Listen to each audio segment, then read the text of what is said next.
This is Music Monday with Johnny Tiger. The date is August 24th, 2020.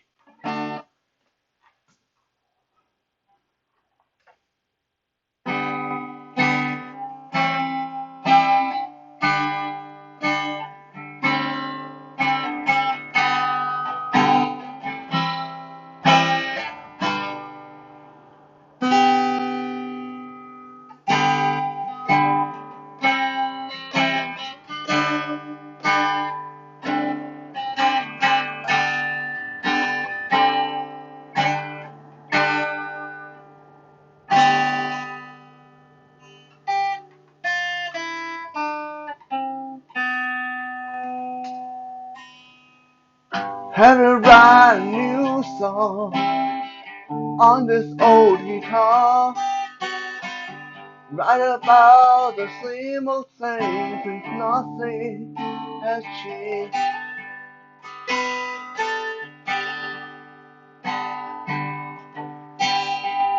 Country love songs are blue, they all sound the same now. Love betrayal society, they no longer shine to me.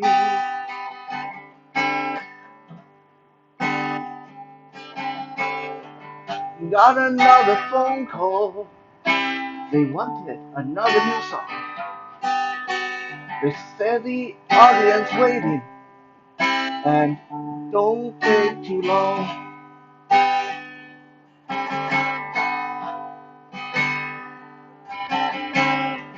So I picked out my pen and paper and guitar, set my mind to work. 3.5 hours later, it changed from back to work. Oh no. Why am I writing when there's nothing in my heart? That's the price you pay to be a star. Why am I singing when there's nothing to be sung? 'Cause I need to write a new song. 'Cause I need to write a new song.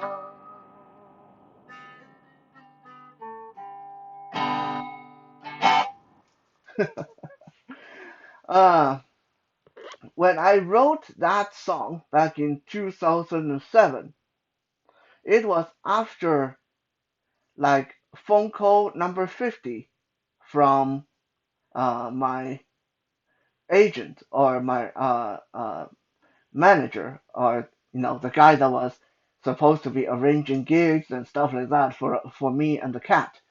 That was the band I was with at the time, for those of you that remember.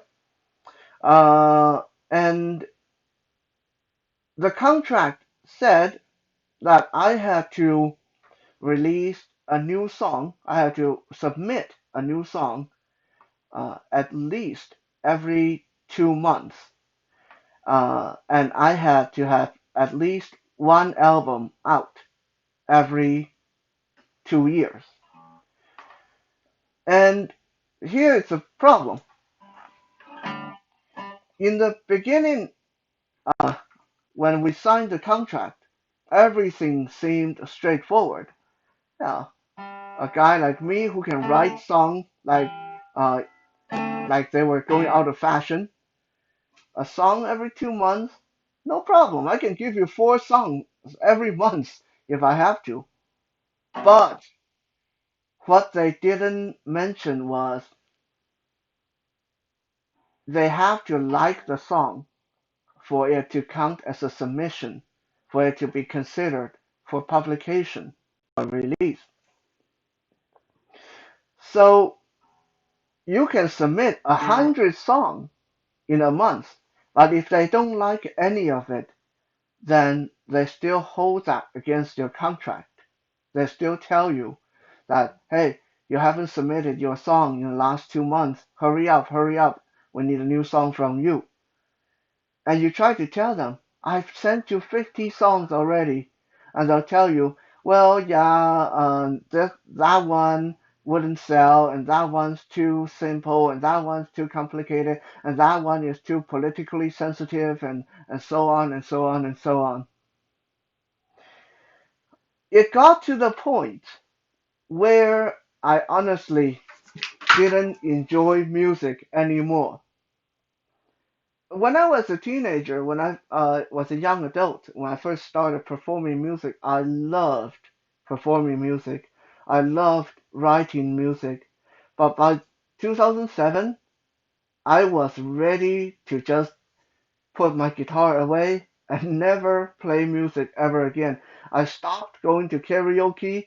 I stopped singing for fun because it became completely, utterly commercialized, and it was driving me insane that they constantly reject my work, and yet they still wanted me to fulfill my part of the bargain by submitting a song that they would approve every 2 months. And um, so after a rather heated argument over the phone, I picked up the guitar and I said, okay, you want a new song? I'm going to give you a new song. I don't even care anymore. And I just went as simple as I could.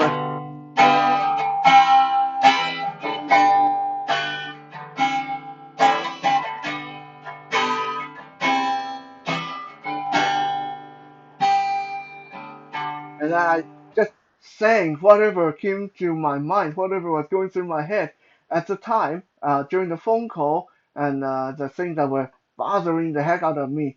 I had to write a new song on this old guitar, write about the same old thing, and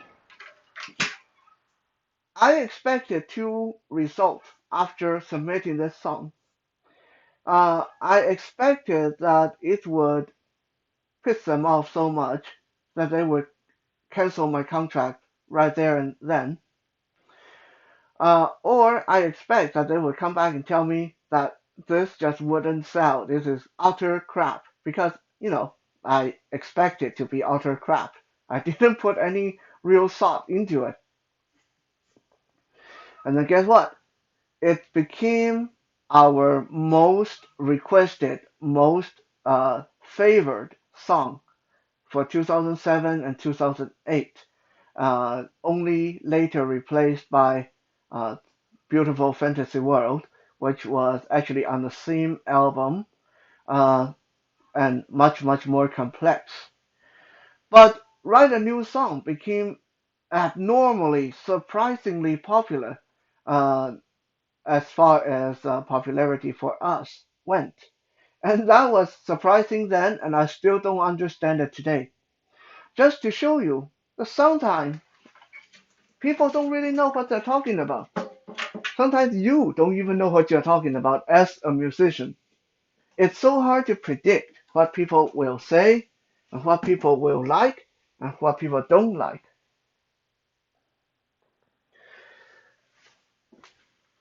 Take back when we released our first album, we didn't have any recording technology or any experience in recording, any experience in releasing CD. We just thought, well, it would be fun to put a CD together, and we didn't expect it to sell. And within 6 months of putting that on mp3.com, which was the platform at the time, Napster and mp3.com, we got offered our first contract, and it just went on from there.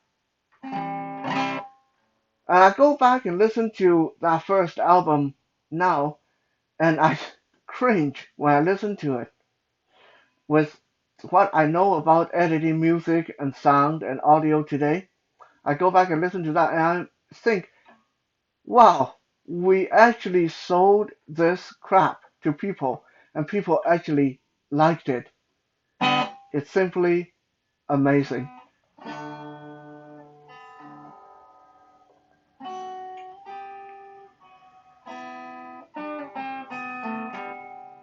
So I think the moral of that is there are going to be naysayers in your life. Sometimes that naysayer may even be yourself. After all, we are our worst, most harshest critics. And sometimes it just pays to ignore them. Okay, you think it's crap too, and you think it's not worthwhile, but maybe if you just go ahead and do it and then move on, it will surprise the heck out of you.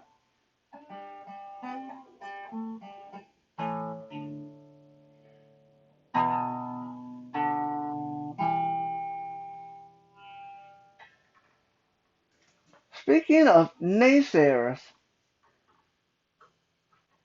usually for me, people who talk negatively about my music don't bother me that much because everyone's free to their opinion. Everyone entitled to their opinion.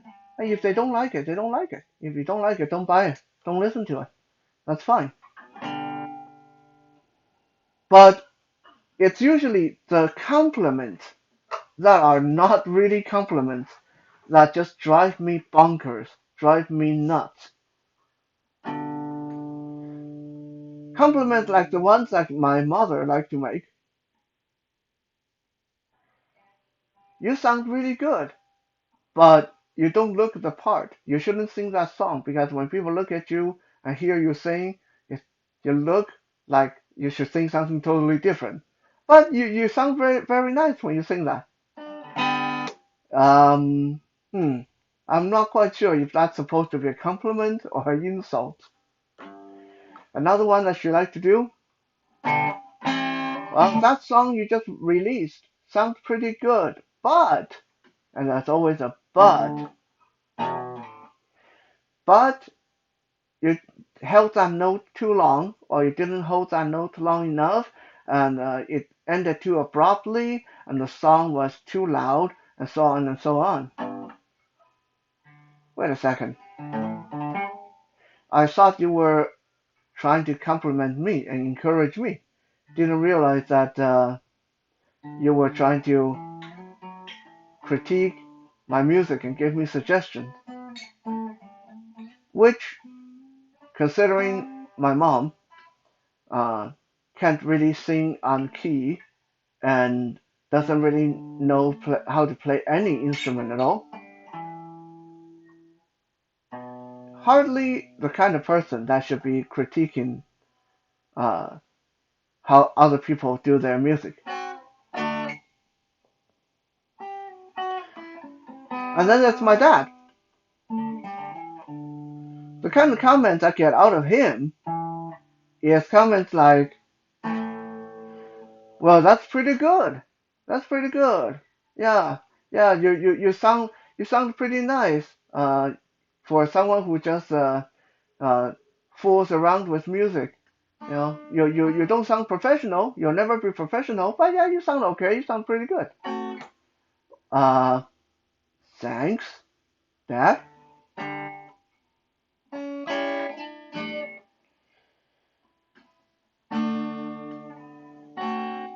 How about this one? I remember after releasing Dawn of a Million Dawn of a Million Souls. Uh, sorry, got the title wrong. Dawn of a Million Souls. After I wrote that one,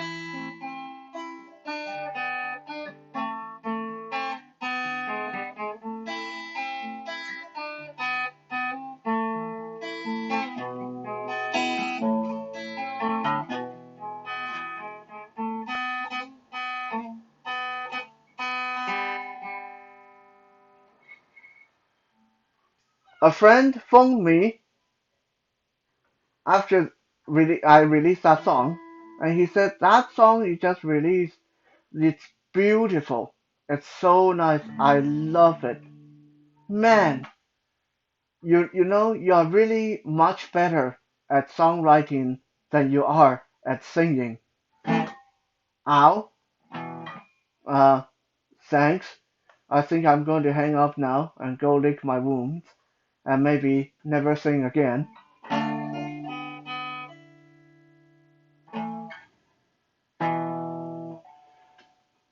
I remember uh,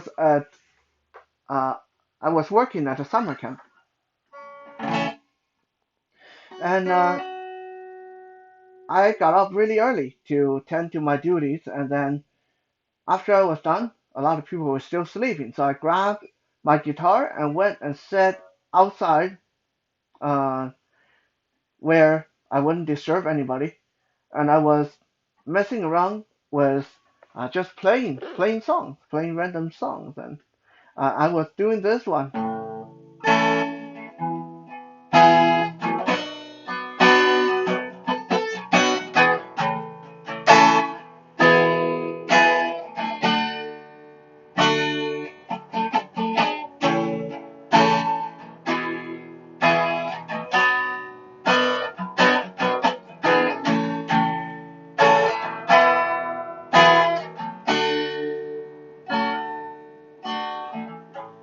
Mama, take this badge off of me. I can't use it anymore. Getting dark, too dark to see. Feel I am knocking on heaven's door.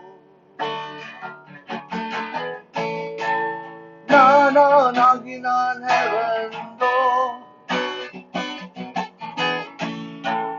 No, no, knocking on heaven's door. No, no, knocking on heaven's door. Knock, knock, knocking on heaven's door.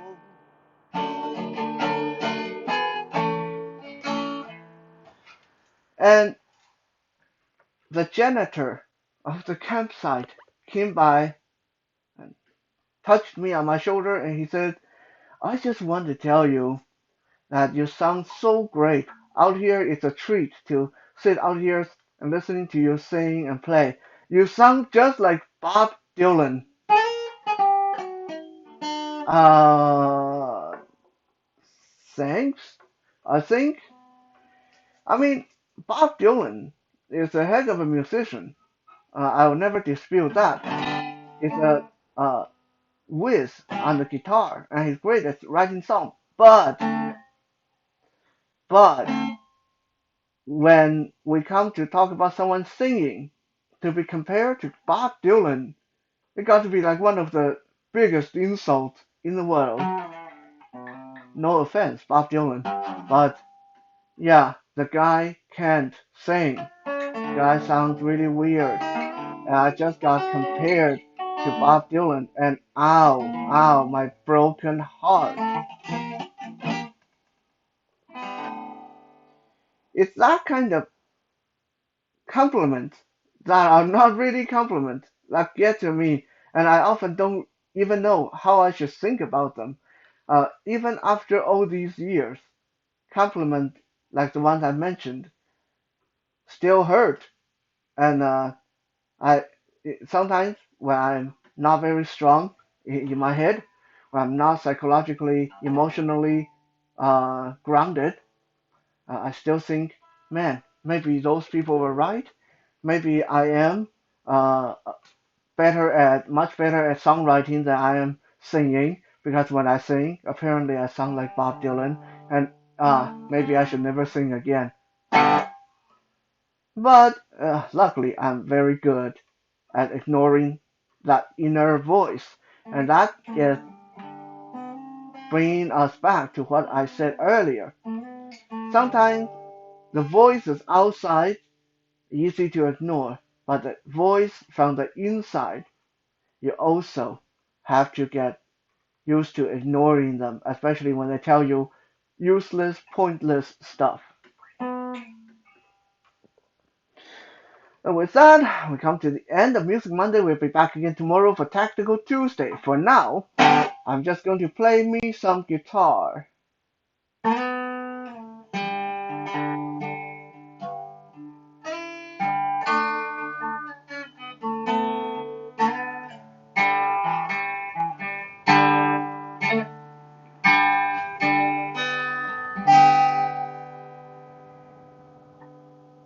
There are times when I lie awake alone late in the night, feeling sorry for myself, wondering what I'm going to do. But then I remember the words that my father said to me. He said, son, have faith in yourself. There are times when I wonder, what is the point of it all? The harder I try, the further I lag behind. Then I remember that's fine, 'cause I know in my heart that I have friends and I got love, and that's enough. 我是一只小小小小鸟，想要飞呀飞，却飞呀飞不高。我寻寻觅觅，寻寻觅觅一个温暖的怀抱，这样的要求算不算太高？我是一只小小小小鸟，想要飞呀飞，却飞呀飞不高。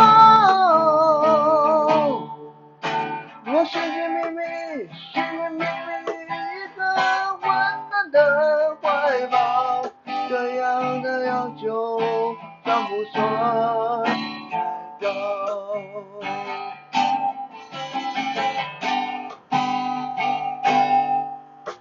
？I used to think that life could not go on, that life was nothing but an awful song. And now I know the meaning of true love. I lean on the everlasting. Oh, if I can see it, then I can do it.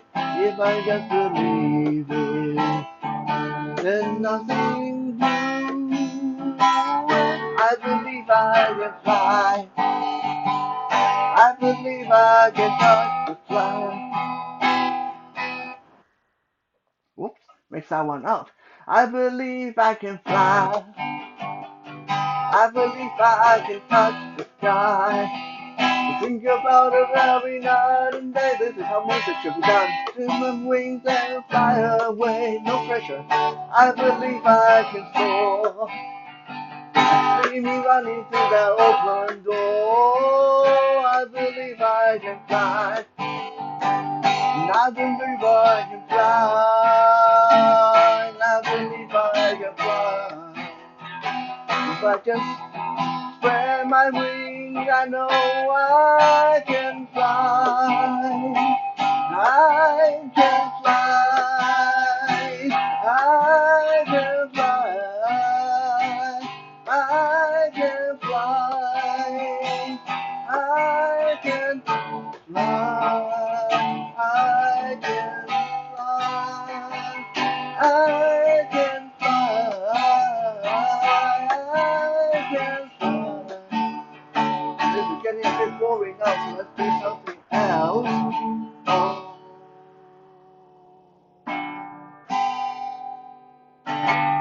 Long, long time ago, I can still remember how the music used to make me smile. And I knew if I had my chance, I could make the people dance, and maybe I'd be happy for a while. But February made me shiver with every paper I deliver. Bad news on the doorstep, I couldn't take one more step. I can't remember if I cried when I heard a kiss with no pride. Something touched me deep inside the day the music died. We started singing bye bye, Mr. American Pie. Drove a Chevy to the levee, but the levee was dry. The little boy drinking whiskey and rye, saying this will be the day that I die. This will be the day that I die.